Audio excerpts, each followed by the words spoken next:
Which one was that already? B cells or B lymphocytes? Yeah. Those create antibodies. They create the antibodies, yes. Your T lymphocytes are from the thymus, and they don't create antibodies. They have to be in contact. So that's your cellular immunity as opposed to your humoral immunity.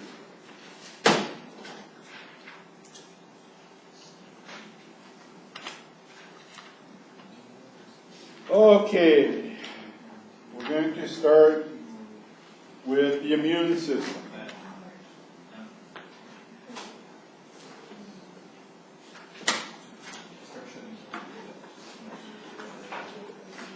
Okay, the immune system, part of your body defense system. Right here, you have a T cell, a T lymphocyte. I'll get to that. This is a cancer cell. It has been recognized by the body as foreign. The T cell is part of your cellular mediated immunity as opposed to your humoral immunity, and I'll get into that. But for it to destroy this cell, it needs to move up and be in contact with it. And right here you can see that it is in contact, and it's on its way toward destroying that cell. Defense mechanisms. Your immune system protects against disease-causing agents called pathogens. You have two types. You have your innate, nonspecific, or your adaptive. And there are overlaps. Innate is inherited. Serves as the first line of defense. Epithelial membranes, high acidity, epithelial membranes, your skin blocks most of the pathogens you come in contact with. High acidity of the stomach kills most of the pathogens before they can do anything. Cells that engulf and kill, Kupfner cells in the liver. You have stationary phagocytes. If they see in your spleen, in your liver, and lymph nodes, they see something foreign, they're going to phagocytize it and kill it. Fever. We talked about it a little bit before. Fever will obviously raise the blood, your body temperature, your veins will dilate, you have better access of neutrophils and that to the area.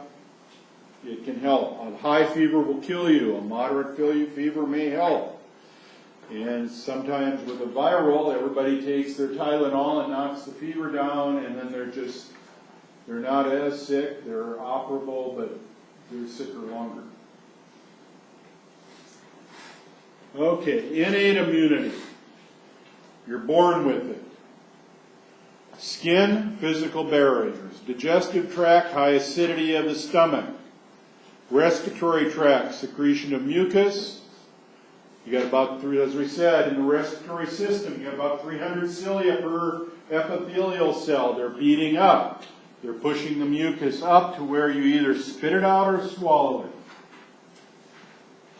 Genital urinary tract, the acidity of the urine, the acidity of the vaginal tract.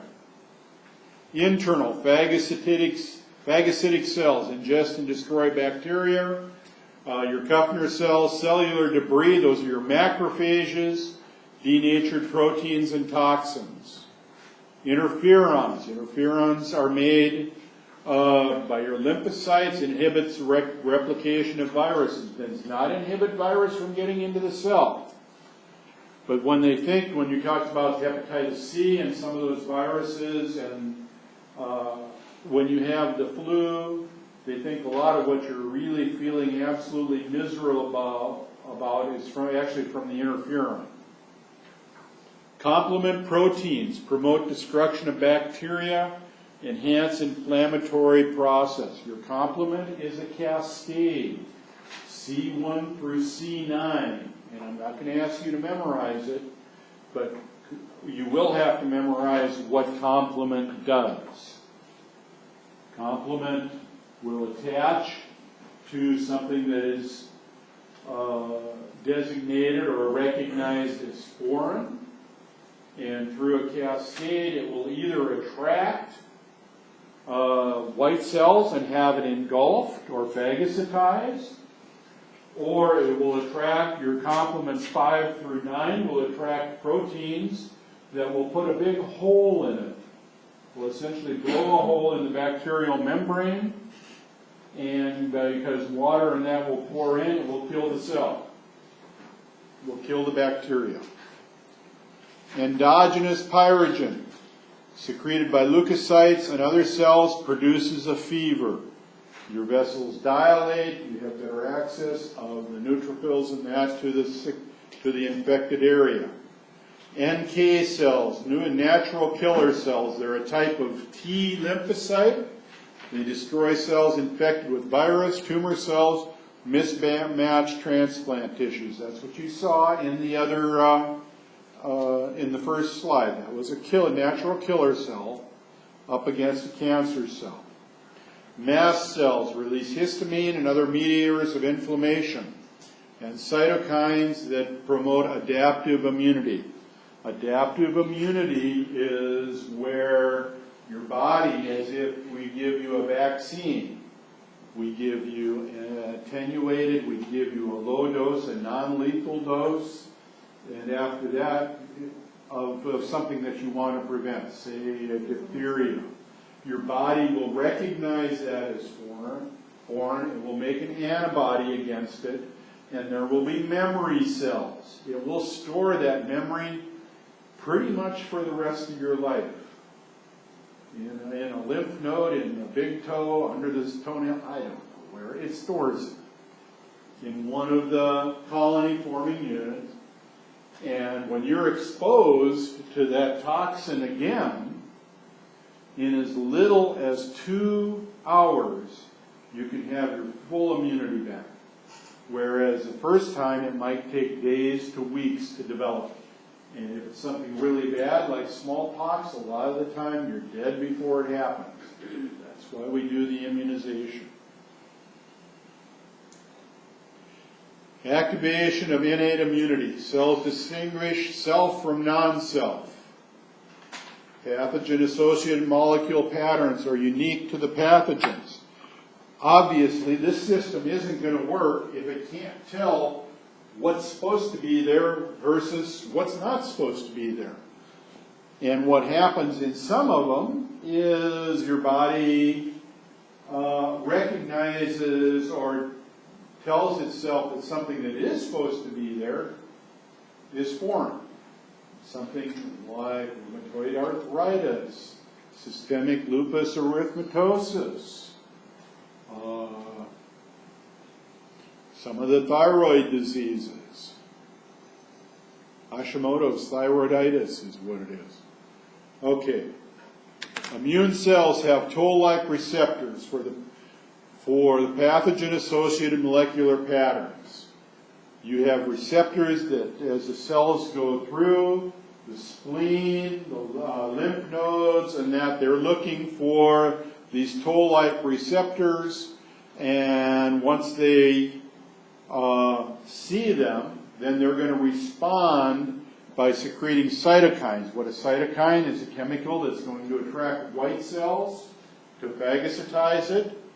To recruit more immune cells, it's going to start the B lymphocytes producing antibodies or activate other immune cells like the T cells.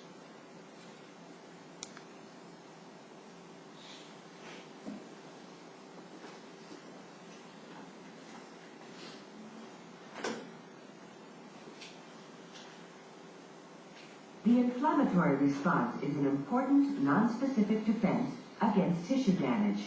It begins when injured tissue cells release chemical signals that activate the endothelial cells of nearby capillaries. Within the capillaries, adhesion molecules called selectins are displayed on the activated endothelial cells. These adhesion molecules attract neutrophils, slow them down, and cause the neutrophils to roll along the endothelium. As the neutrophils roll along the endothelium, they encounter chemicals that activate integrins, which are adhesion receptors on their surfaces. These integrins then tightly attach to adhesion receptor molecules on the endothelial cells. This causes the neutrophils to stick to the endothelium and stop rolling. This accumulation of neutrophils along the walls of the capillary is referred to as margination. The inflammatory mediators released by the injured tissue bring about changes in the environment that cause mast cells to degranulate and release histamine. Histamine causes vasodilation and an opening of the junctions between the endothelial cells, allowing fluid and leukocytes to leave the capillary and enter the infected tissue. The neutrophils now undergo dramatic changes in shape and squeeze through the endothelial wall into the interstitial tissue fluid. This process is called extravasation. The neutrophils, followed by other types of phagocytes, are attracted to the damaged site by chemotactic substances released by bacteria and tissue breakdown products. They ingest and destroy invading bacteria. So what happens is you have some sort of damage, some sort of insult to the endothelium. You have the neutrophils, you have the mast cells. This takes place not in the capillaries, this takes place in the venules. The capillaries can't open up like this. The venules can, but they open up. The neutrophils are able to change shape, so only the neutrophils and fluid get out, not the red blood cells.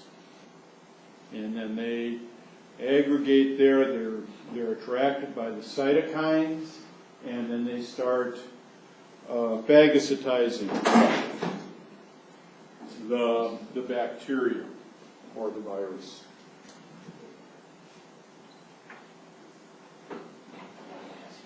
Complement system.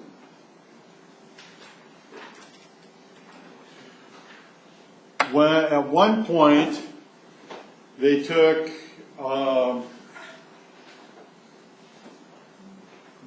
bacteria, or they took, I think it was bacteria from a sheep, washed it, put it in another sheep, and it wouldn't degrade it until they added another chemical. And this is what ended up what we call the complement system. It's a chemical that when a substance is considered or deemed to be foreign, the complement attach. You have, and then you have, your complement is made up of globulins, alpha, beta, gamma globulins, and they consist of proteins in the plasma. When activated, when antibodies bind to the antigen, so the body is going to recognize something as, it's going to recognize it as foreign.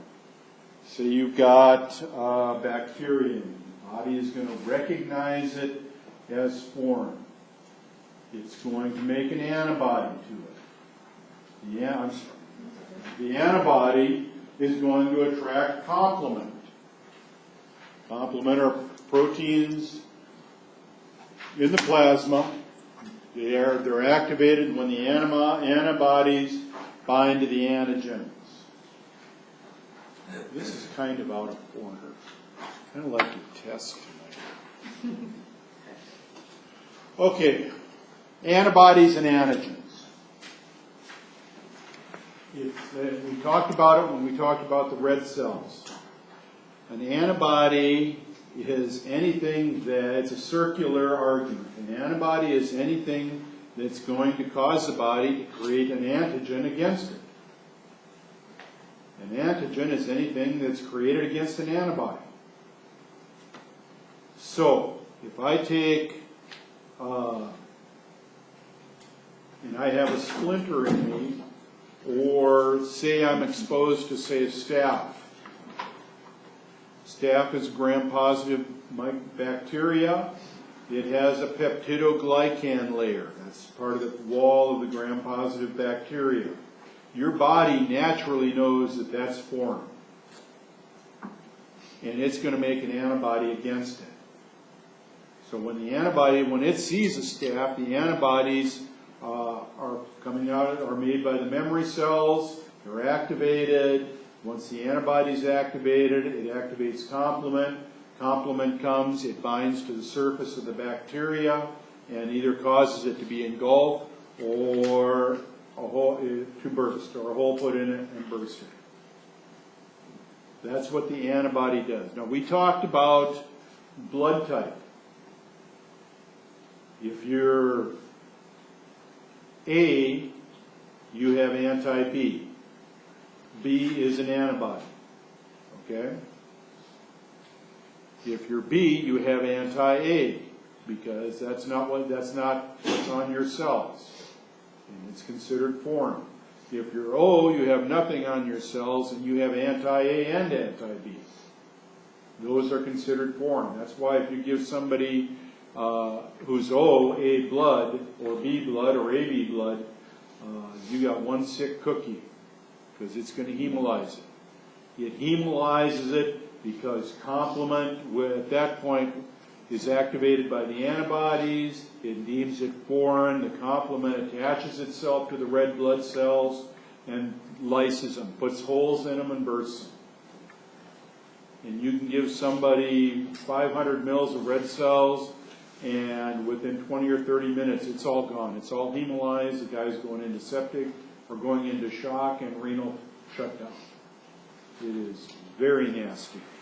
Isn't it going to save anybody who's... Sure, we see them all the time, but you got to stop it. You've got to get them on dialysis. I mean, it's you can do it, but you don't get to save all of them. That's for sure. Do they need a kidney transplant, or you think you prefer to stay? Depends on how bad it is. They will almost all go into some sort of renal shutdown, simply because the glomeruli will be plugged by the cell membranes of all the cells that have been lysed. It'll just physically plug the kidneys. Anyway, complement promotes phagocytosis, lysis of target cells, like with the red blood cells. If it's recognized as foreign, the complement's going to bind it. Once the complement binds it, it's either going to get phagocytized or lysed. 3 types of phagocytic cells, the neutrophils. First to arrive. Monocytes in the blood and macrophages in the tissue, large mononuclear cells. And then you have organ-specific phagocytes in the liver, spleen, lymph nodes, lungs, brain. Some of these are what they call a fixed phagocyte. They don't circulate in the blood, such as the spleen and liver, the Kupfner cells in the liver. They stay there. They just simply recognize foreign particles as they come along and pick them out.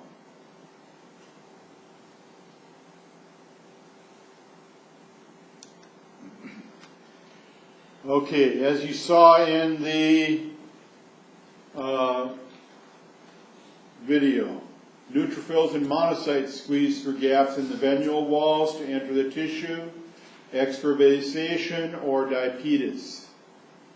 When they squeeze through. So if you've got, a splinter or a rose thorn or something, it doesn't take long before that swells up, hurts like hell, and if you squeeze it, you get a bunch of pus out.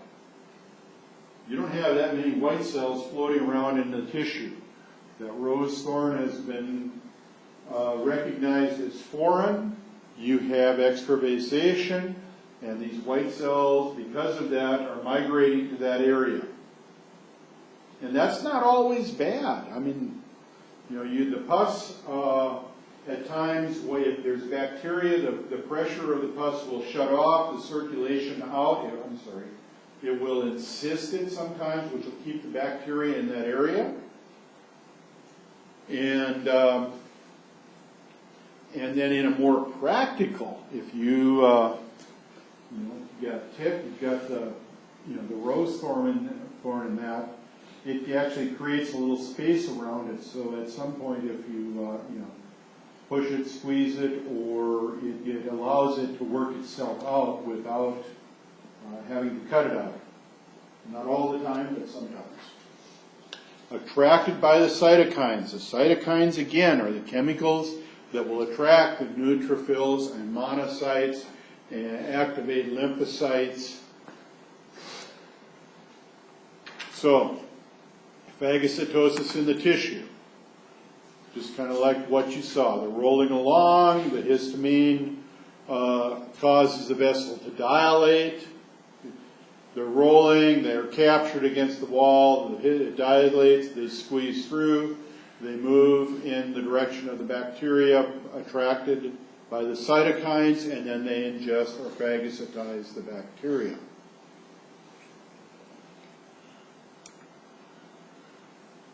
Okay, phagocytosis, so we've been through, it becomes engulfed by pseudopods, vacuole, it essentially forms a membrane around it.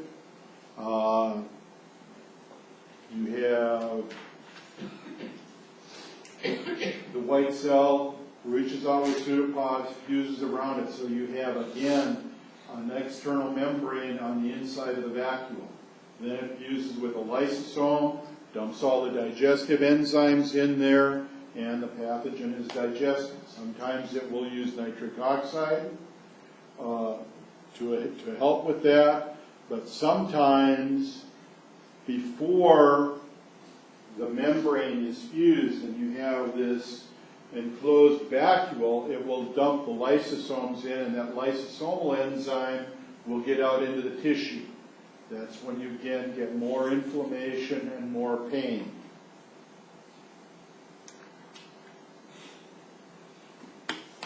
So here you have the digestive enzymes, the bacteria. Here it's forming, it's reaching around, it's phagocytizing. Once it's phagocytized, then the lysosomes attach and digest.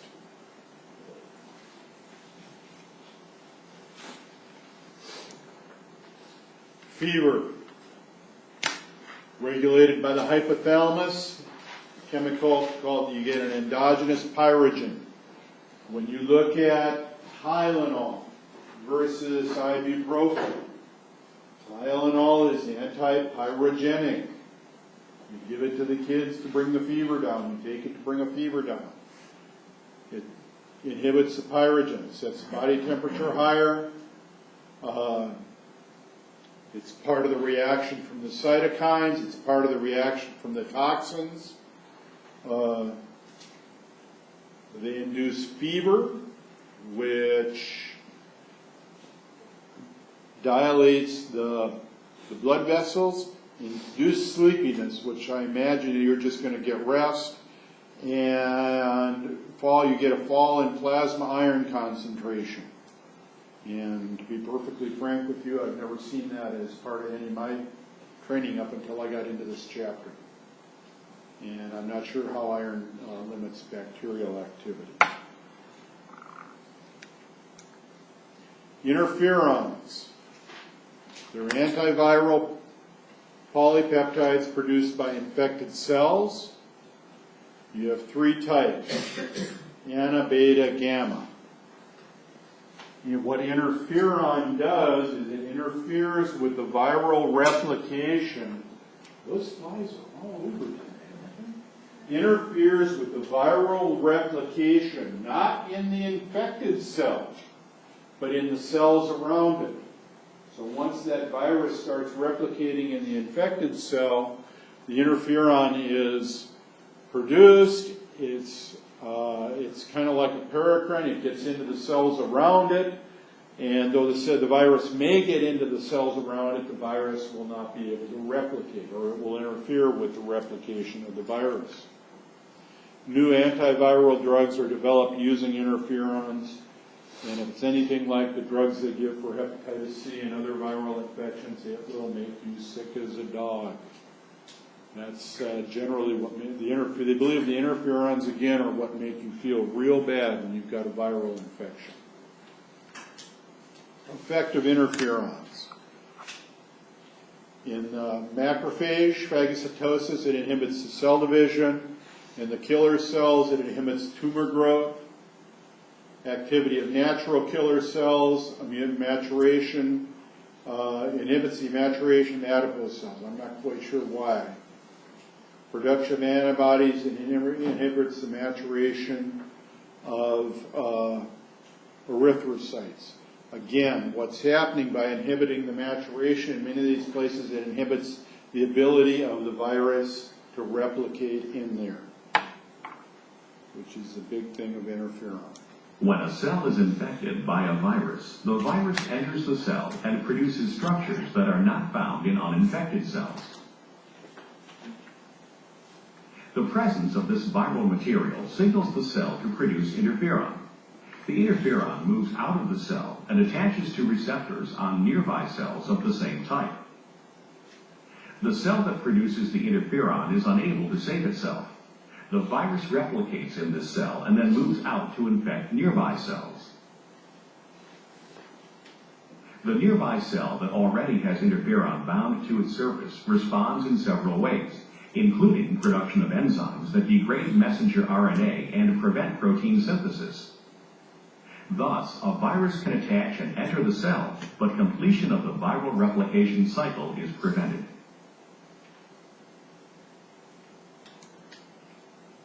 Adaptive immunity. What you've seen up until this is innate immunity. This is stuff you're born with. Adapted is acquired. Now they talk about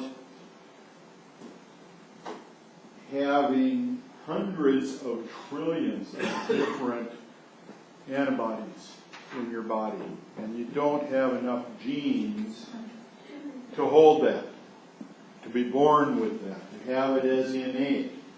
So your body creates them as it's exposed to them. It's so, for instance, it's what we would use if we made a vaccine. You're going to expose it to a pathogen, and the body is going to make antibodies to the antigens, and the pathogen would be the antigen. So the antigen is the foreign substance the body is going to make the antibody for, or against, excuse me. The antigen, so for instance, if I, like Jenner, Edward Jenner in the late 1700s, he noticed that milkmaids that got cowpox didn't get smallpox. Cowpox was a much less virulent disease. It made you sick, but it didn't kill you. So he took pus. He stuck a needle into the pustules of the person with cowpox, and then inoculated a young man with that, and he got the cowpox. Then he turned around and inoculated him with a very virulent strain of smallpox. And the guy didn't get sick. It didn't kill him. Would have killed anybody else. What happens here is the antigen is the cowpox. He injected it into the guy. The body recognized it as foreign. It made antibodies against it. This is really a take-home message. This is how a lot of your immunity works. This is how your vaccines work. So, the antigen is the foreign substance. The antibody is what the body makes against it. The antigens. Now, you should have gone to this one right in the first. Cell surface molecules that stimulate the production of antibodies. Like I said, it's a circular definition. An antigen stimulates antibody production. An antibody is what's made against an antigen. Foreign antigens elicit immune response or the production of antibodies. The immune system can distinguish self from non-self. It has to, or else you'd eat yourself up.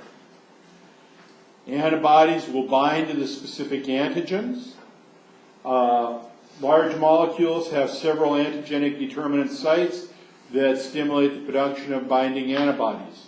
I.e., if you have a large bacteria or some other molecule that may have different antigenic sites on it, and the body will produce antigen A, B, C, D, E.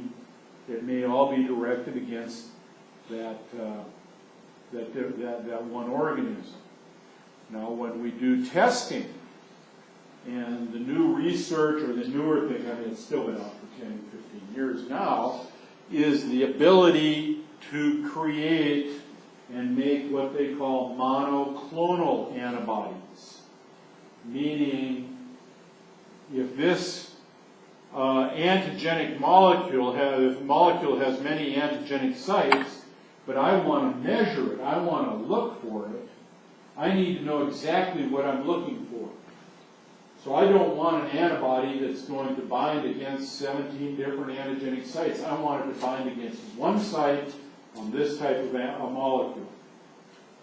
So I'm going to make what they call a monoclonal antibody that is, the whole antibody is just the same structure. And we'll get into that. But know that a large molecule may have many different sites, antigenic sites. And it just means that the body's going to make a lot of different antibodies for it. Okay, tests that use specific antibodies to identify specific antigens. For instance, I'm going to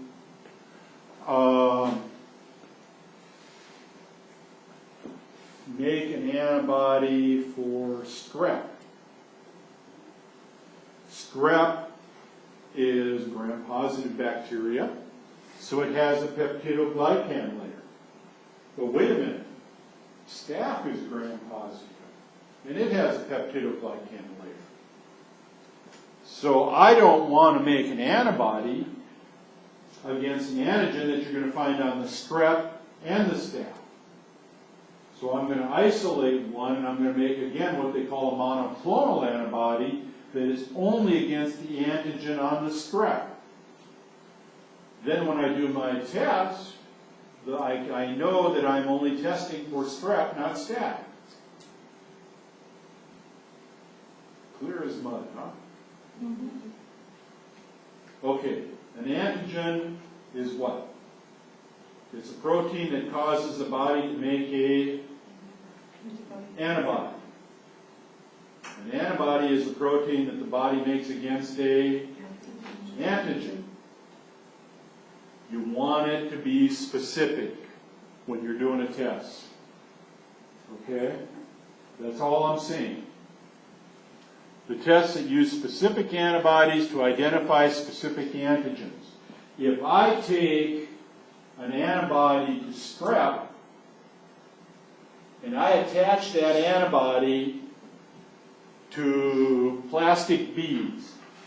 Hell, I could attach it to beach balls if I could get them in there. I attach it to plastic beads. So the beads are covered with this antibody. I pull the serum out of the blood. It has this strep antigen floating around in the blood. So if I've got, and they're kind of shaped in a Y like this. So if this is my bead, and I've got these antibodies attached to it, like this, and in the serum, I've got the antigens like this.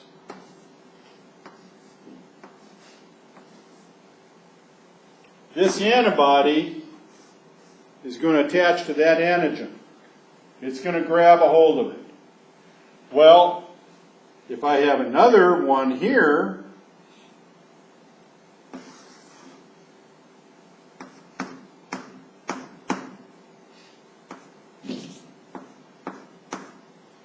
and it grabs here, and another one grabs, what's going to happen is this is all going to come together and it's going to precipitate. And you can see this big glob of white forming because all the antibodies are grabbing the antigens and they're connecting all these beads together. It's called an immunoassay test.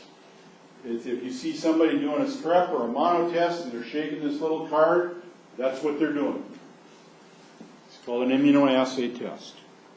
And what it is you have some sort of product. You have a beads, or in some of them we use red blood cells. It's called an immunoagglutination test.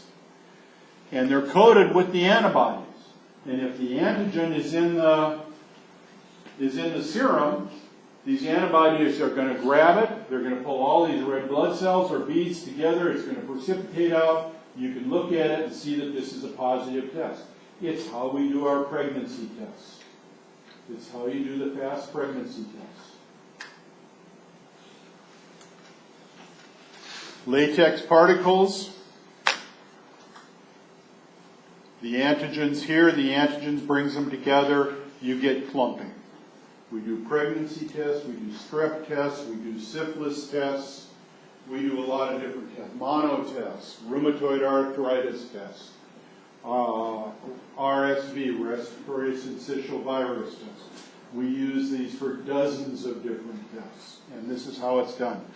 Huge change. These are things that 30 years ago we couldn't even test for, or we would have to attach radioactive particles to them, and that was royally a pain.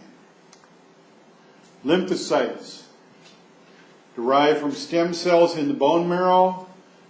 They seed the thymus, the spleen, and the lymph nodes. The thymus is in the chest. In an adult, it's pretty much inactive. It's full of fat. In a child, it's very active. It's a site of T lymphocyte production. And that's where you get your T lymphocytes. It's from the thyroid, the thymus. T stands for thymus. T lymphocytes are the lymphocytes involved in cell-mediated immunity, as opposed to humoral immunity. As opposed to T lymphocytes, you have B lymphocytes. First of all, let me go back. Lymphocytes come out of the bone marrow. They seed these areas, and then they reproduce in the areas. They seed the thymus, they seed the spleen, they seed the lymph nodes.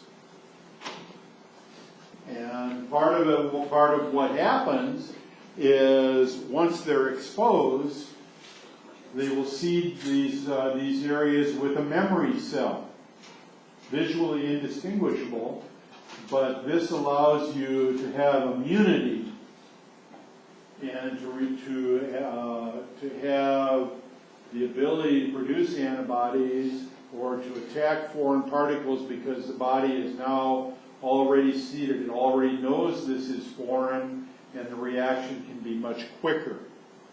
But let's go on here. Lymphs derived from stem cells in the bone marrow. They seed the thymus, the spleen, and the lymph nodes. Obviously, the lymph nodes are in what system? Lymphatic system. Thymus is the site of the new T lymphocytes through late childhood. Then it degenerates in adult. New T lymphocytes are made through mitosis in the secondary lymphoid organs, i.e. the spleen and the lymph nodes. Unfortunately, the thymus, you still see some activity in older people. I have an employee of mine, he's in his late 70s. And his thymus is now produced, because of his diabetes, his thymus is producing antibodies against his optic nerve. So in his late 70s, they had to crack his chest open and take his thymus out. And it's been 9 months, he's just starting to recover from that. He wants so bad to come back to work. He wants out of the house. He said, it's fun. I can put up with work. I just want out of the house. I don't know if it's going to happen. Bone marrow and thymus are considered the primary lymphoid organs. Bone marrow is normally where you get your B lymphocytes. Now, B does not stand for bone marrow. We kind of give it that. When we first found out about B lymphocytes, it was out of the bursa of the chicken. Mammals don't have a bursa, but since they're produced in the bone marrow, and bone marrow starts with B, we're good. B lymphocytes are out of the bone marrow. B lymphocytes are the lymphocytes that are involved in what they call humoral immunity. They make the antibodies. They make the antibodies that attach to something that's foreign. When the antibodies attach, they bind complement. When they bind complement through the complement system, it either sets this foreign object up for destruction by hemolysis or for being phagocytized by the mast cells, the neutrophils, monocytes, things like that. Okay, T lymphocytes. They seed the thymus and become lymphocytes. Then they seed the blood, lymph nodes, and spleen. They attack host cells that have become infected with a virus or fungus, transplanted human cells, and cancer cells. When we're looking at to see how bad somebody's HIV is, we're going to be looking at the T lymphocyte, the total count. They do not produce antibodies. B lymphocytes produce antibodies, and they can reach out and touch something. They don't have to be there. A T lymphocyte, like in that first slide that we saw tonight, has to come up and essentially be in close proximity. Really, it has to be in contact with the other cell to destroy it. It's cell-mediated immunity. It's cell on cell, mono on mono, one on one. T lymphocytes. B lymphocytes, they come directly from the bone marrow. They don't go to the thymus. They combat bacterial, some viral infections. They secrete the antibodies. So they don't have to be close to their victim. It's called humoral immunity or antibody-regulated immunity or antibody-mediated immunity. The antibodies reach out, they coat the antigen. The antigen, as we had just discussed earlier, might be that molecule, it might be that staph, the peptidoglycan layer the body knows is foreign. Or on a gram-negative, the lipopolysaccharide layer. The body knows it's foreign. You've got the antibodies. Why, and this one we don't know, is why the body produces anti-A and anti-B when it hasn't been exposed. That's an innate antibody, and we don't know why. There were, when I was starting in the lab, there was talk about taking a baby because their immunologic system, and we'll get into this, doesn't develop for 30 to 60 days. And if you inject them with, they said, inject them with AB blood. At that point, when the immunological system develops, it won't recognize A and B as foreign. And it won't make the antibodies. So you would develop a class of humans that essentially could take any type of blood and not have an antibody against it. They'd be O. Well, they might be A or B, but they will have had enough exposure that it'll still recognize it as self and not make the antibody. That's why if I have a real sick baby and I have to transfuse because the antibodies that are in the baby's blood come from the mother, I don't cross-match to the baby. If I have a 2-week-old or a 1-week-old that I've got to give blood to, I cross-match to the mother because the baby hasn't produced any of its own antibodies. Any antibodies that are in the baby that are going to give me trouble are going to come from the mother. So I cross-match to the mother's blood, not to the baby's blood. How long does it take babies to get their own? 30 to 60 days, then they start producing. That's why, there's the Leche Society? La Leche? That's the importance of the breastfeeding, is because you get these antibodies, and we'll talk about this. We're not going to get to it tonight, but we'll talk about it. The importance is during the first 30 to 60 days, the baby isn't producing its antibodies to fight disease. It's got to get them from the mother. And if it hasn't gotten them prenatally, postnatally, it gets them from the breast milk. It's one of the reasons that breastfeeding is so extremely important. T and B lymphs. I'll let you look at this. Secondary lymphoid organs.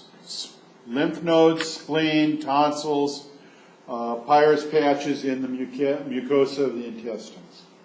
Tonsils, like your thymus, by the time you're an adult, are pretty much useless. However, lymph nodes and spleen are very active. Spleen you can live without, but it does inhibit your ability to have immune responses. They capture and present pathogens to macrophages and house lymphocytes. Your blood is filtered in the liver and the spleen. You have the Kupffer cells in the liver, you have lymphocytes in the spleen. In your lymph nodes, in the lymphatic system, your lymph is filtered. It picks out whatever's foreign, it phagocytizes them, but it also, by recognizing them as foreign, especially with the B lymphocytes, it causes the body to start producing antibodies against it. Capture and present pathogens to macrophages and lymphocytes. Lymphocytes migrate between lymphoid organs and to sample blood and lymph. Your neutrophils, the ones that ingest the bacteria, they're attracted by the cytokine. Their lifespan is hours to a day or two, a few days. Lymphocytes, if they don't come in contact with their whatever antigen that they're designed for, that they're designed to make antibodies against, they could roll around your system for a year. I've been vaccinated against diphtheria. I've never had diphtheria. Somewhere in my system, I've got a lymphocyte that's sitting there waiting for me to be exposed to diphtheria so that it can get to a lymph node, it can start reproducing, and in a couple of hours I'll have all these antibodies against diphtheria, so much so that I won't even know that I've been exposed. You're talking about a couple of hours to be in full production of the antibodies, and in the book and what I've read, they say it produces about 2,000 antibody molecules per second. You ever see War of the Worlds? Not the new one, the old one with Orson Welles. The machine sticks its head in the room, the guy whacks it off with an axe and gets some of the blood or whatever fluid the thing was had in it. I mean, according to the book, that's what saved us. They didn't have the ability to produce the antibodies like we do. And without that ability, it died. Smallpox in the American Indian population, they had never been exposed to it. It was pretty much wiped out in England by the time it got over here because everybody had been vaccinated. There were still carriers. It got into the Indian population, they hadn't been exposed to it, they didn't have the antibodies, the lymphs had not been activated. It takes a week or two. By that time, the Indians were dead. Literally, pretty much wiped out the Blackfoot Nation. And part of that was the fact that one of the ways the whites subjugated the Indians, and I'm not speaking as a radical or anything like that. It's one of the things, it's history, it's what happened, is we took blankets that were exposed to smallpox and we gave them to the Indians. And it wiped them out. And they started, so it was really the first major biological warfare. And it started in the 1700s in this country. Well, it's germ warfare, biological warfare today, germ warfare. But even Vanderbilt, one of the founders of one of the big medical centers, was a British Army officer, and one of his claims to fame was giving all these smallpox-ridden blankets to the Eastern Indians and literally wiping them out. Anyway, lymphs migrate between if they don't get exposed, they just keep rolling around the system till the antigen that they're designed to fight comes in, they come into contact. At that point, if they come into contact, they're going to lodge themselves in the spleen or a lymph node, and they're going to start making antibodies. They're going to start dividing, they're going to start making antibodies. The doctor walks in and says, "Oh, you don't look good. Your lymph nodes are swollen. Go home and go to bed. You've got a viral infection. Your lymph nodes are swollen because the lymphocytes have gotten there. They're replicating. They're making antibody to fight whatever viral infection you've got.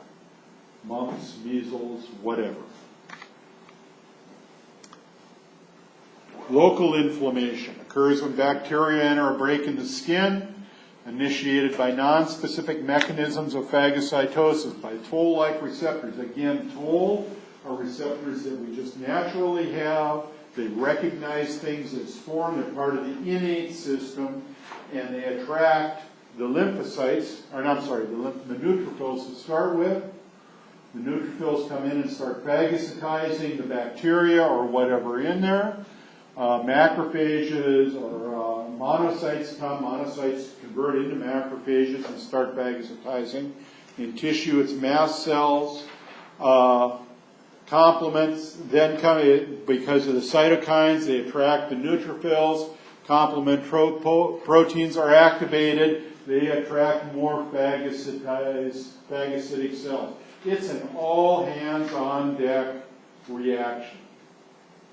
It's a cascade. Your body is fighting this bacteria, this invader, whether it's a rose thorn or bacteria or a virus. It's an all-hands-on-deck. You've got lymphocytes, you've got macrophages, you've got neutrophils, you've got complement, you've got T cells. If it's a fungus or a tumor cell, you've got T cells. It's your body just goes after it. It doesn't put up with it. Now, as inflammation progresses, B lymphocytes produce antibodies against the bacterial antigen. So if you're stuck, you've got rose thorn, it's got staph or strep on it, your lymphocytes are going to start producing more antigens. Antibodies against the antigens. The antibodies are going to attach themselves to the bacteria. You're either going to cause it to be lysed, or they're going to cause it to be phagocytized. It's called opsonization.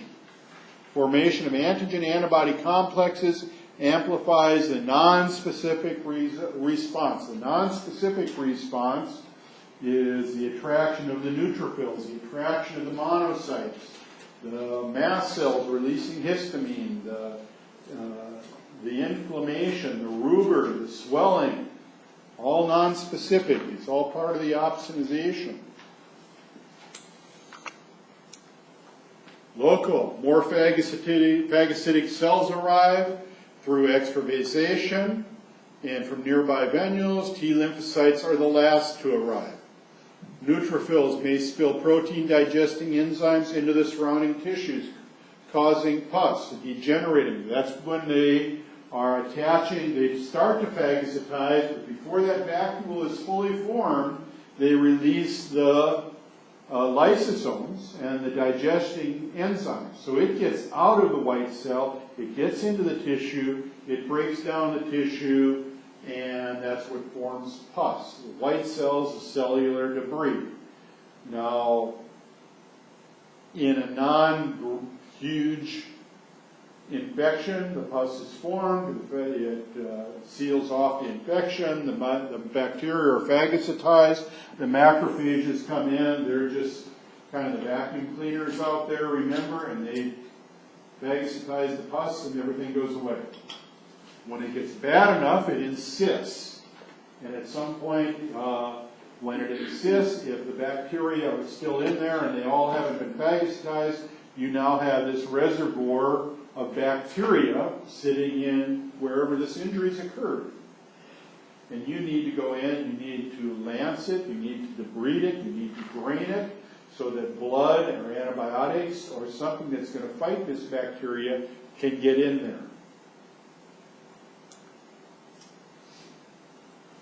You first are the neutrophils, then are going to come the monocytes.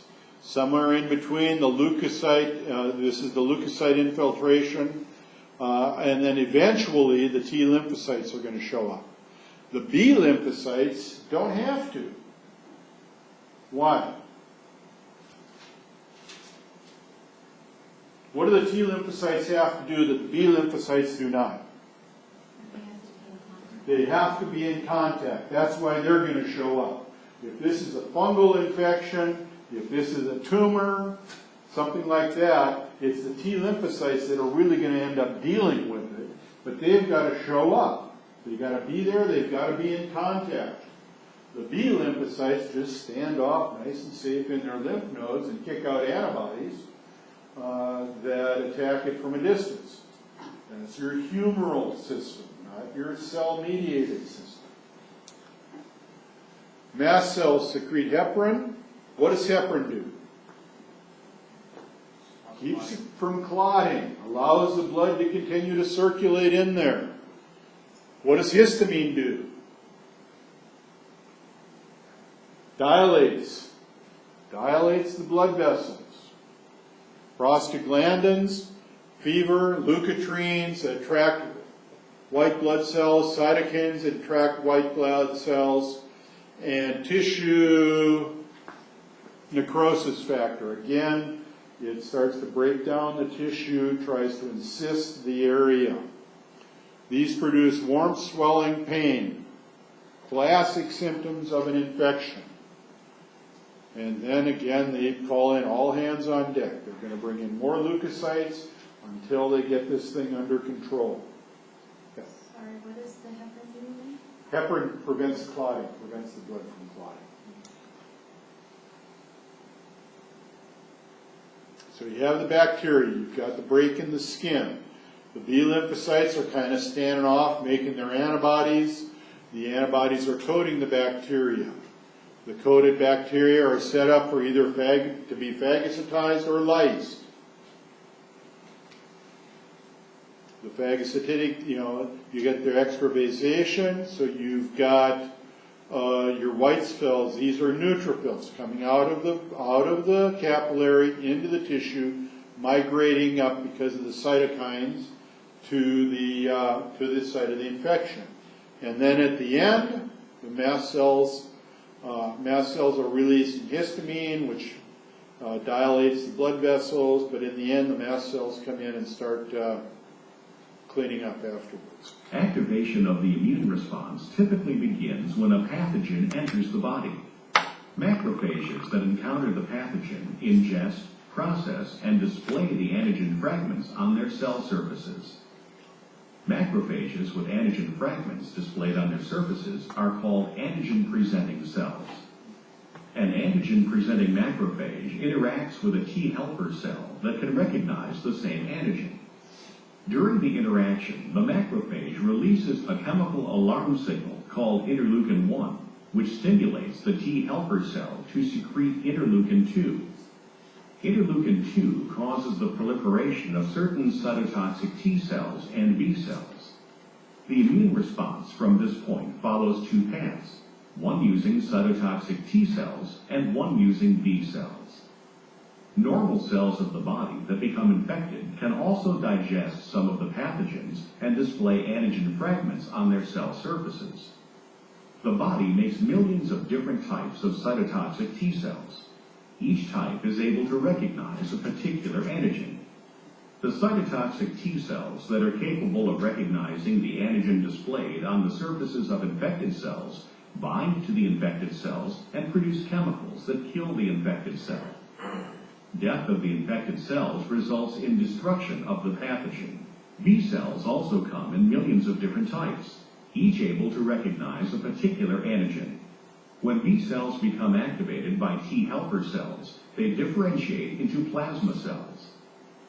These plasma cells become antibody-producing factories, flooding the bloodstream with antibodies that can bind to the antigen involved in this infection. Antibodies bind to the antigens on the surfaces of the pathogens, marking them for destruction by macrophages.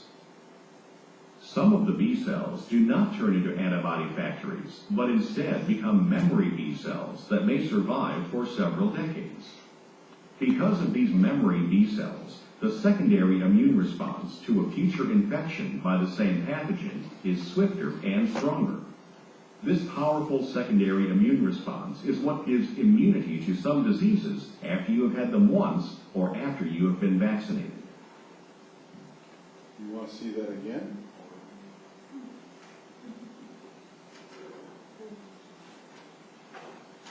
So you have helper cells. You have the T cells. T cells have to be up against it, along with the helper cell to cause the cell to die. The B cells make the antibodies. The antibodies bind to the antigens, causing them to be phagocytized and eliminated. B lymphocytes.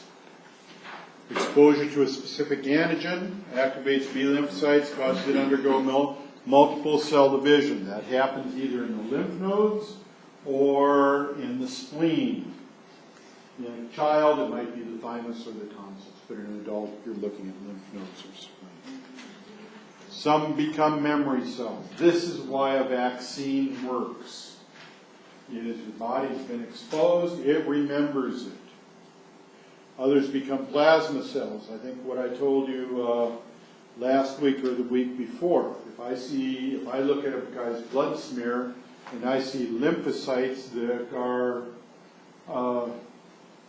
as dark blue as on that poster, what we call plasmacytoid lymphocytes. We know that they are making antibodies. Generally, what we see it in is either a viral infection, but mono is pretty classic. They produce 2,000 antibodies a second. And we've seen this. The antigen binds, it causes proliferation. Some of them go to memory cell, some of them go to plasma cell, and they just kick out antibody.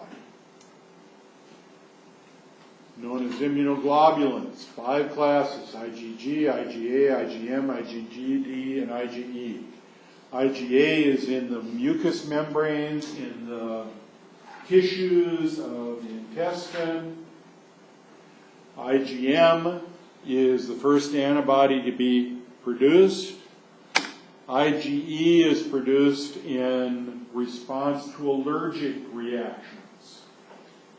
And IgG is the bad one. This is the one that causes the hemolysis.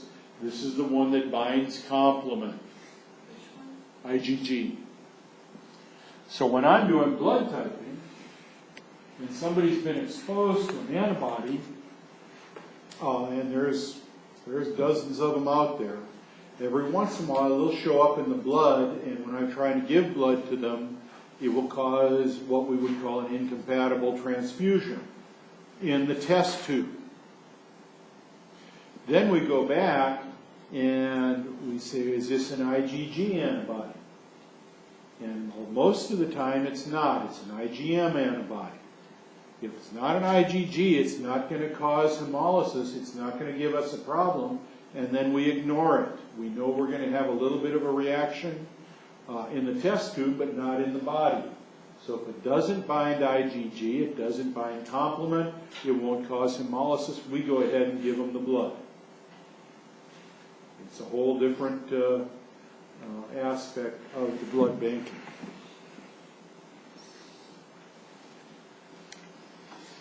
IgG, main form in circulation, increased after immunization, secreted as a secondary response. IgM is your primary one. That's the one that you normally see. Or the first one you see, excuse me. IgA, main type in secretions, saliva, mother's milk, body secretions. IgG for IgE for allergic symptoms. IgM function as an antigen receptor on lymphocytes prior to immunization. This is the first thing. The IgM attaches to the lymphocytes. It causes the lymphocytes to react. The lymphocytes eventually start making all the IgG, but the IgM is what you see first. And if you see something binding IgM, you just don't worry about it. When the doctor is saying, I want to know how long this guy's had herpes, and we look at it and it's IgM, we know that it's an initial case. It's not a reoccurrence, because in a reoccurrence we would see IgG. Or if you're looking for the flu or another viral infection and you see IgM antibodies, you know that they haven't been sensitized. This is a primary case. IgD functions as a receptor on the lymphocytes. They don't know a lot about IgD. They don't really know what it does. Antibodies are Y-shaped. They have the heavy chains joined by two shorter chains, the L chains. The bottom is the F fragment, constant across the different antibodies, whereas the top, the Y part of it, is what differentiates the antibodies for the different antigens.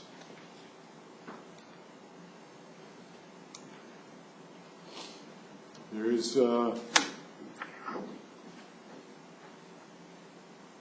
I said. It's getting late. Okay, so here's your B cell, here's your pathogen, here's your antibody attaching like this. These are the different coding regions of the antibody that tell it that it's for this antigen.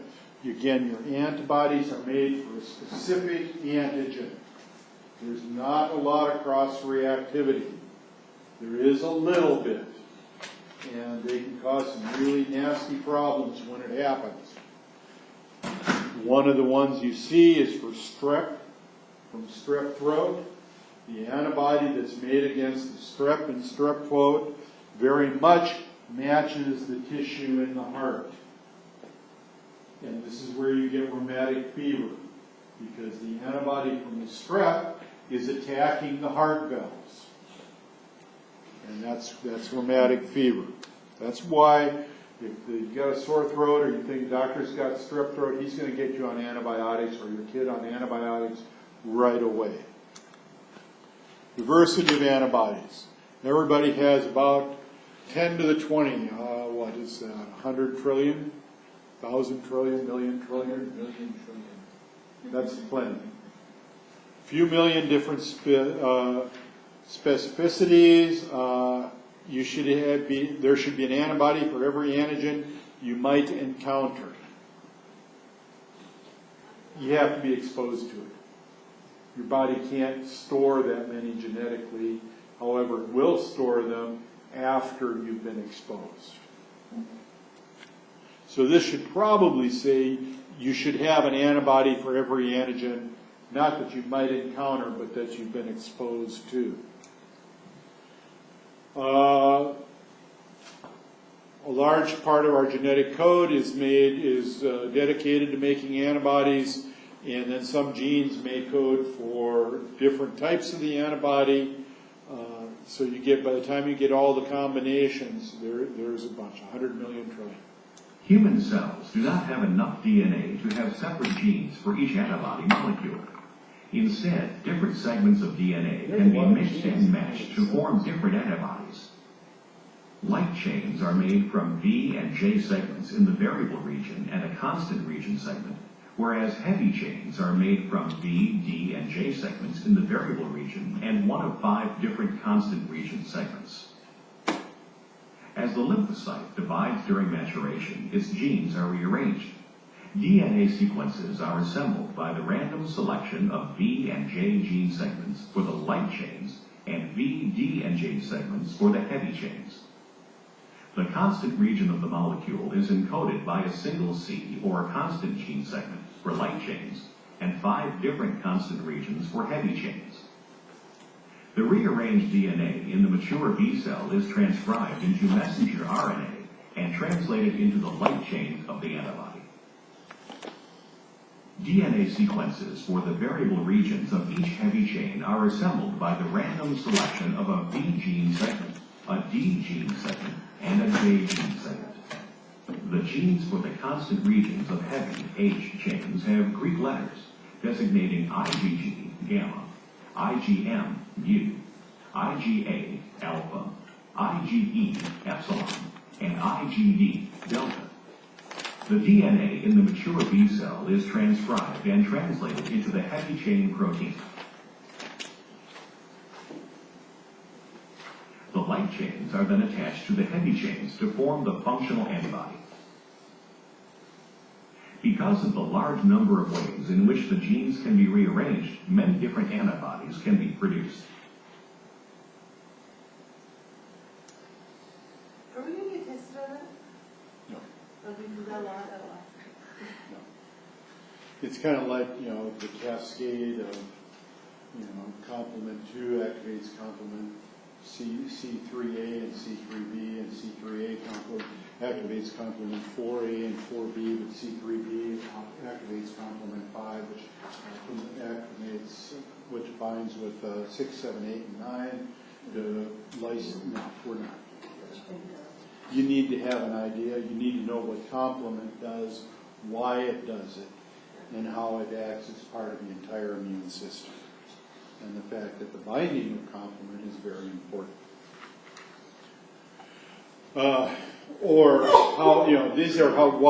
This is why you have so many different types of antibodies. This is how it works.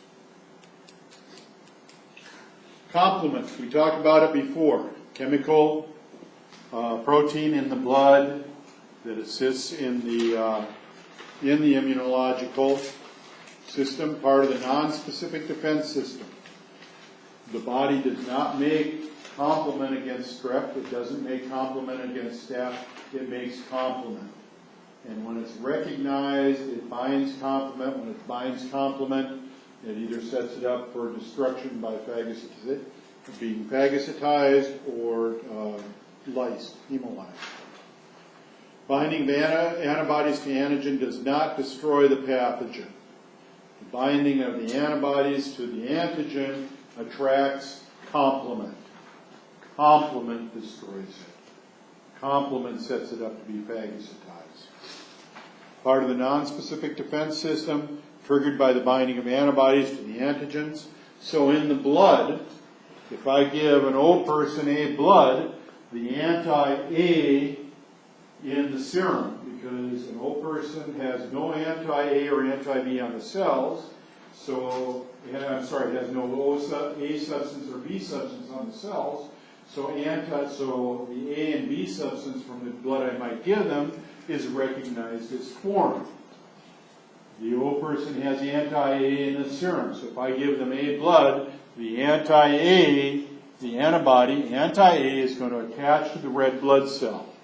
The binding of the antibody to the red blood cell doesn't destroy it, it just sets it up for complement to come in and lyse it. In other cells, it would be setting up for the white cells to come and phagocytize it or eat it. Complement is a group of plasma proteins activated by the binding of antibodies to antigens. When that anti-A binds the A substance on the cell, it attracts complement. Protein, they're designated C1 through C9. C1's recognition, 2, 3, 4 are activators, C5 through 9 attach to a membrane and destroy it. This you probably ought to know.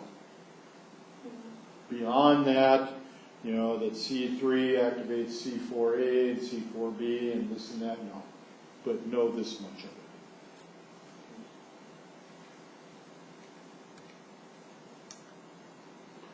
Complement system works, essentially what's happening here is this is C5 through C9, and this is your membrane. It's just boring a big hole in it. Once that hole gets through, water rushes in and destroys the cell. Complement system, the classic pathway, more efficient, involves antibodies binding to the antigens, IgG and IgM. IgM is your activator. C1 splits C4 into two fragments, C4A, C4B. C4B binds the cell membrane, splits C2 into C2A, C2B. You should know this. I'm kidding. This is what I just told you. You didn't need to know. Know how it works. But obviously, kind of like the coag pathways, the extrinsic and intrinsic, there's many parts involved. You should know that you need IgG and IgM. IgM is the activator. IgG is secondarily produced. IgG is what really, at least in the red blood cells, causes the hemolysis. In the end, it creates a large pore in the membrane, causing the influx of water into the cell, lysing the cell. Complement fixation. Just what the antibody attaches, it brings in the complement fixes and bores a hole. This is how it works. This is what you just saw in the slides before. C2 to C4, C4 to C3, and in the end, 5 through 9, boring a big hole in the membrane through the complement fixation and water getting in and lysing the cell.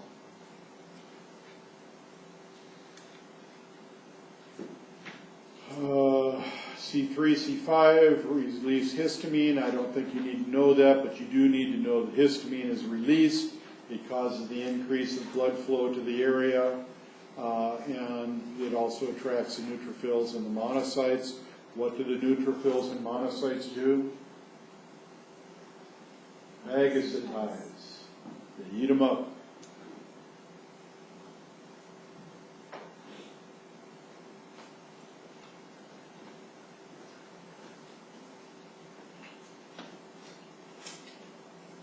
The complement system consists of a group of over 30 serum proteins that play an important role in both innate and adaptive immunity. Complement proteins participate in host defense processes such as inflammation, attraction of phagocytes to an infected area, enhanced effectiveness of phagocytes, and lysis of cells. Complement proteins are activated by a cascading mechanism. There are 3 pathways of complement activation: the classical pathway, the alternative pathway, and the lectin pathway. The classical and alternative pathways are demonstrated in this animation. The classical pathway requires interaction of antibodies with an antigen, usually on a cell surface.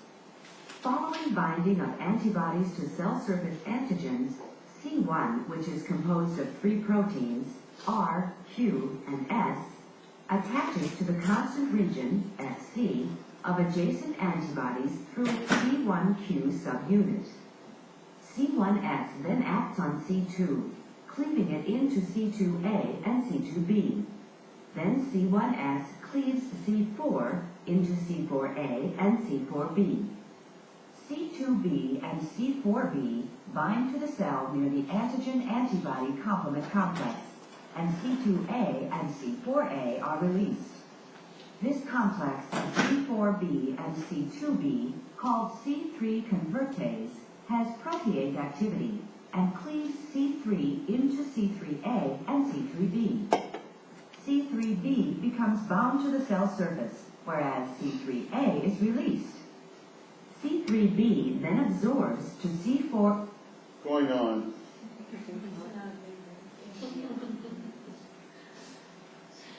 Regardless of whether the complement system is activated by the classical, alternative, or lectin pathway, The activated complement proteins are involved in several important processes associated with host defenses, including You don't need to know which attraction of complement, neutrophils, you do need to know that it happens. opsonization, and cell lysis. Complement C3A participates in inflammation by inducing changes that cause the walls of local blood vessels to become more permeable. This facilitates movement of phagocytic cells from the circulation into the tissues. Complement 5A induces a directed chemotactic migration of phagocytes to the site of complement activation. Complement C3b functions as an opsonin. It binds to microbial cells, making them more susceptible to phagocytosis. Complement proteins C5b, C6, C7, C8, and C9 react together to form a hole in the cell membrane. When C5 convertase converts C5 into C5a and C5b, the C5b binds to the cell surface and combines with C6. C5b6 binds C7, enabling it to insert into the membrane. Binding of C8 is followed by binding of several C9s. The hole generated by formation of this membrane attack complex causes the cell to lyse.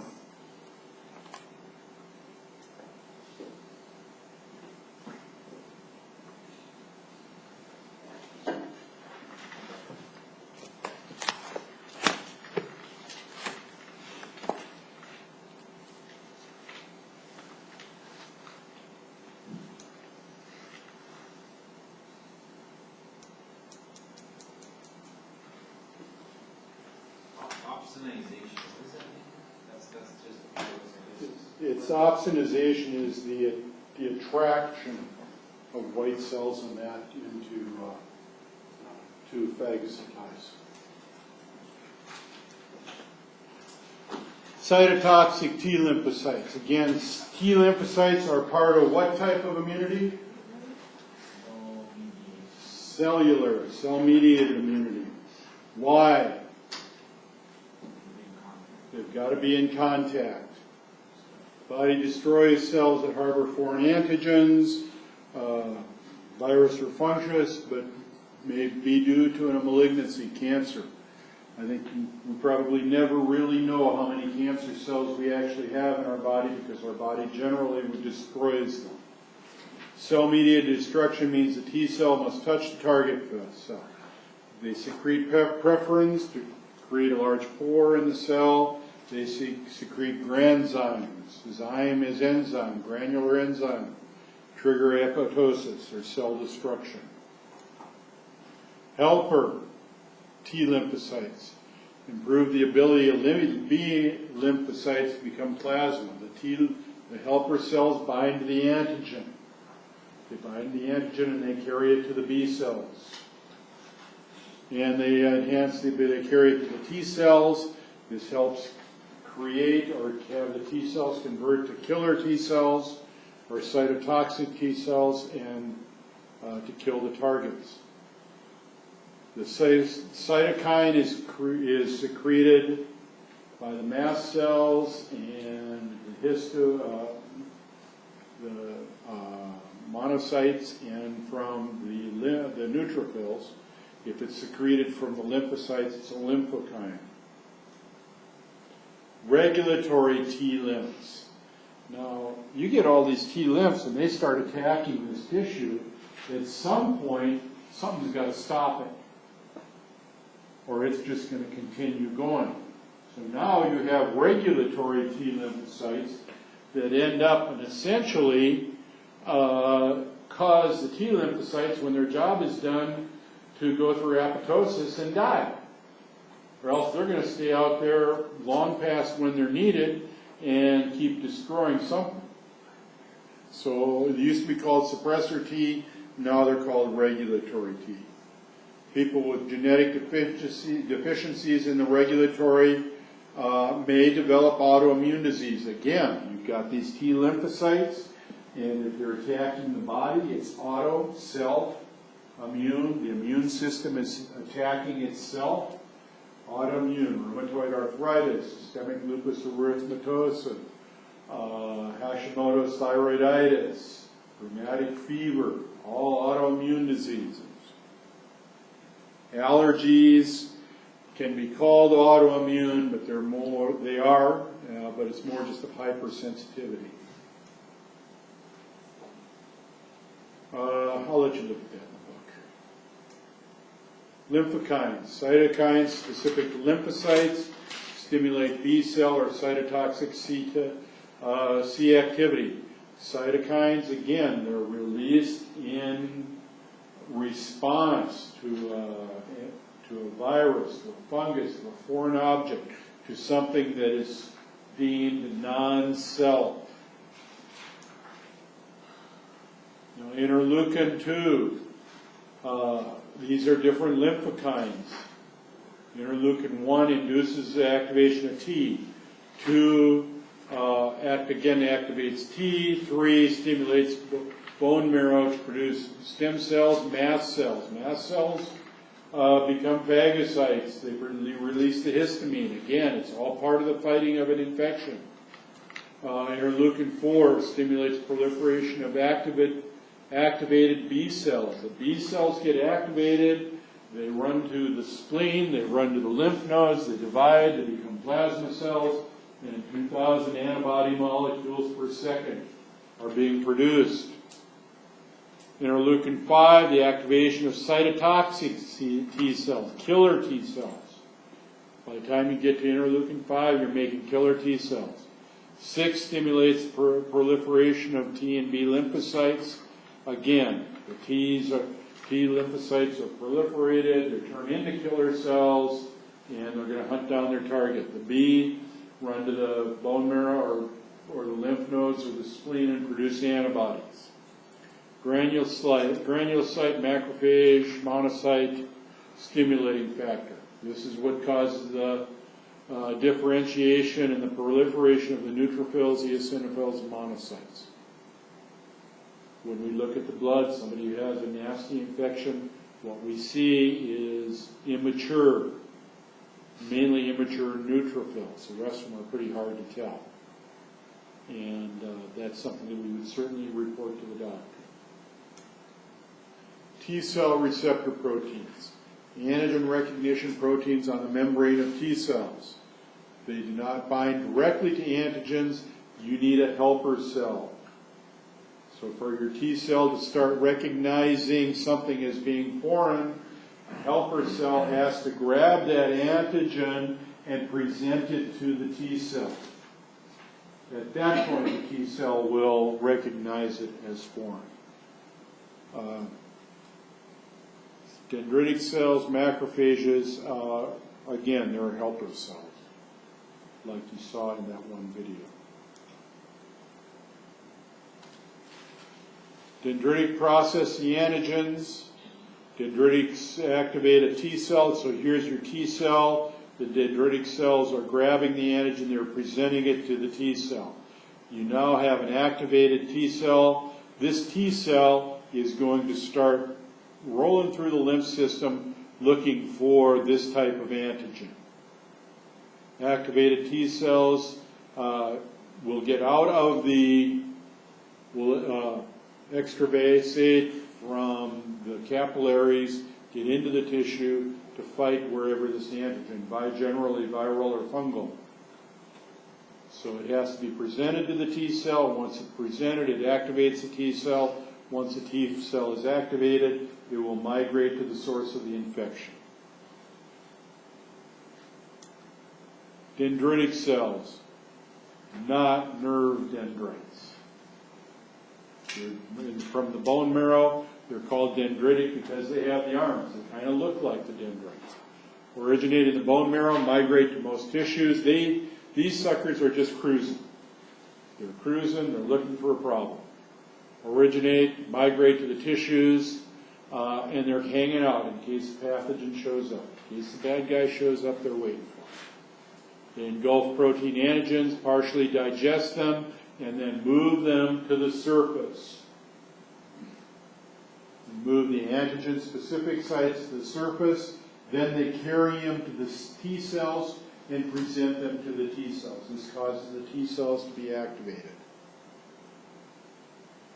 Now they're associated with the histocompatibility antigens.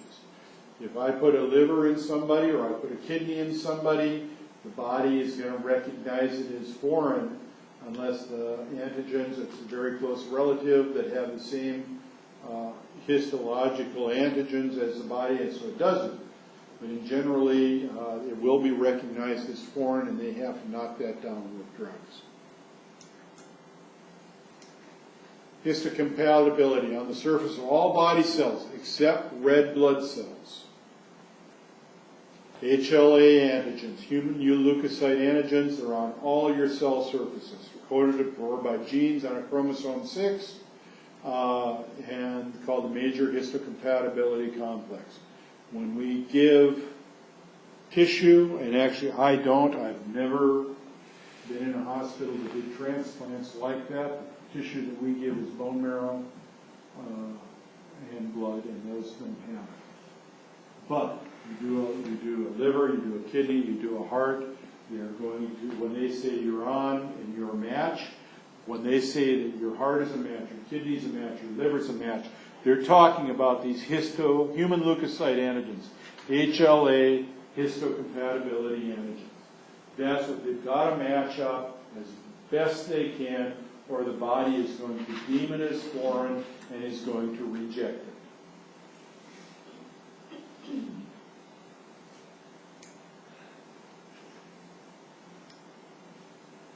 Major histocompatibility complex, MHC. Two classes of cell surface molecules, 1 and 2. 1 is made by all cells except red blood cells. 2 is made by antigen-presenting cells and the B cells. Class 2 is against molecules and foreign antigens presented to helper T cells and lymphocytes. Class 1 activates the cytotoxic T cells.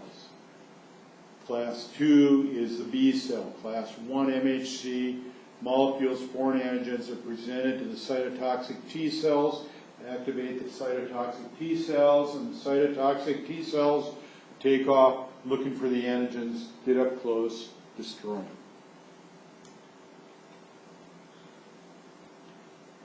And this is just another antigen-presenting T helper cell. Antigens are processed differently, depending on whether they originate within or outside the cell. Proteins produced within the cell, such as viruses or self-proteins, are broken down into fragments. Fragments of foreign proteins are antigens. The antigens are then transported into the rough endoplasmic reticulum. The antigens combine with class 1 MHC molecules.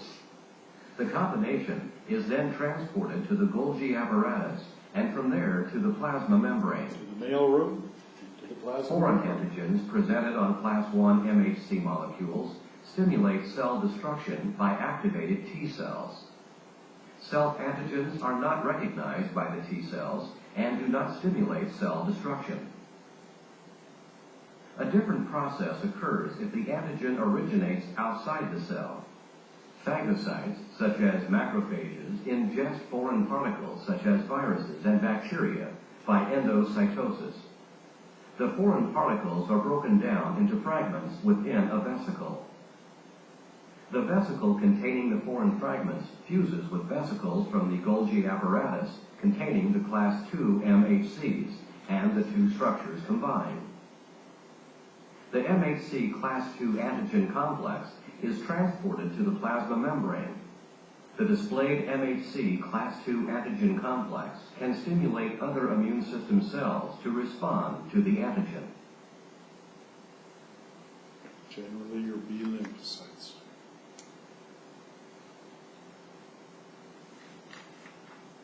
This is what you just saw in there. When a virus infects a cell and synthesizes viral proteins, some of these proteins are degraded to peptide fragments.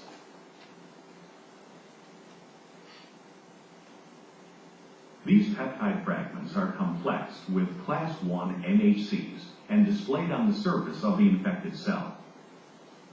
Cytotoxic T cells interact with the virus-infected cells by recognizing both the viral antigen and the class 1 MHC. The cytotoxic T cell then releases cytotoxins which induce apoptosis in the infected cell and perforin, which causes perforations in the cell membrane. Self-proteins are also degraded and the fragments presented on the surface via class 1 MHCs. This is not shown. Fragments of self-proteins are not recognized by cytotoxic T cells. Cytotoxic T cells remain intact, detach from the infected cell, and move on to other target cells. Take-home message here, if it's foreign, it'll be recognized as foreign. If it's foreign and recognized, the cytotoxic T cells are going to come in and they're going to kill it. Or they're going to cause antibodies in the B cells to be produced from the MH2 to come in and try to be phagocytized or lyse. The idea is that your self-proteins that are in there are not recognized as foreign. Your cytotoxic cells do not go after it. Either that, or like I said, or we would just eat ourselves up. I think we'll stop here because I don't want to start in the immunity, not with 18 minutes left. And we'll probably try to finish that on Thursday. And I will go through your tests. And hopefully, I mean, you guys sound like you feel pretty good about the test. Am I wrong? Or? What's that? You're not to go through mine, you just throw it away. Just throw it, next time go away. It is? Yeah, from what I saw, you had a 15. A what? A 15? Throw it away. Actually, I think when I ran yours through, you came out with a 21, and I go, oh, God, did he blow this one? So when nothing came up above a 24, now unfortunately the person with 24 is probably, now it's 24. No, I will go through each test. I will go through all the answer sheets, and I apologize.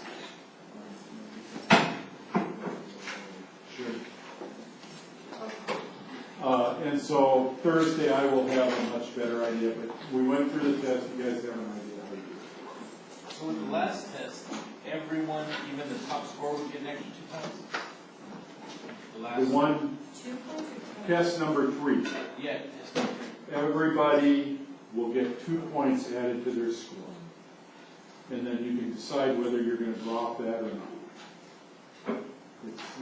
So instead of an A being 90%, an A is 88% on that particular test, but to do that, to make it fair, let's have 2 points across the board that everybody sees. Okay?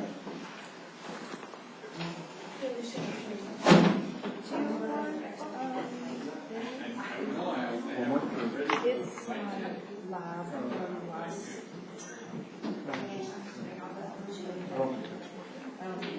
Just turn it on Thursday, because I'm going to have my hands full for the next couple of days. Okay. And then next Tuesday, our homework's still going to be due? Well, this work. Yeah, it should be. Okay. Just making What's that? sure. Oh.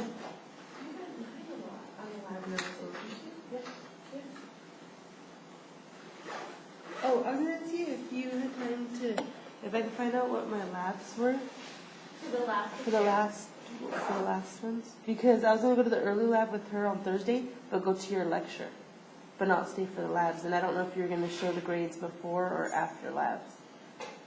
That's the one that I. I'll just email you with your grades. Yeah? Yeah. Oh, Do you I have- already know the Do you test have grades. a lab from just her, do you have a Just regular my labs, Just the lab from the last, not the one we took today, but the one, the last test we took, just her lab score. Lab score on the last test. Yes, Like labs. Just my lab on scores. exam 3. Not your lab report scores, your No. lab score on the test. Yeah. Because you know how I'm I at think a it was a 7. Lab quiz. Was it? It's because I'm nervous because I'm at a C. Remember you said? So I'm trying to do good on the lab